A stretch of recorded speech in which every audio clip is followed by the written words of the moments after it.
Jaod bura ma Eldas Aden Keinano kwede moko kuom josiasa kaluwore gi okang' mar jalup jatend piny machon Rigathi Gachagua lando chenro mar loso duond bura manyien koloso e nyasi mar duogo pacho mar MCA ma Dela Anole Yusuf Hussein e boma ma Eldas Keinano jiwo josiasa mondo owe pogo ganda jo Kenya kaluwore gi dho udi kaka yudo sir kata mbi mar siasa.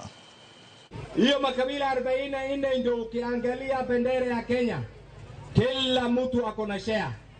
Wewe ukiwa Msomali unawajibika ukiwa katika hiyo bendera na alama ya Kenya. Hatutakubali watu wachache ambao wameishiba. Unajua binadamu mtu akishiba unakula alafu unataka kutoa. Kuna watu katika Kenya matunda ya wabeberu wazungu, matunda ya serikali yote, serikali ya Mzee Kenyatta, serikali ya Mzee Moi, wamekula, wamepata maendeleo, wamepata hata barabara na maji kila mahali, hata ile sehemu ya kuku iko ile inaitwa carpet. Hapa kwetu carpet iko kwa mosque tu, hata sisi hatuna.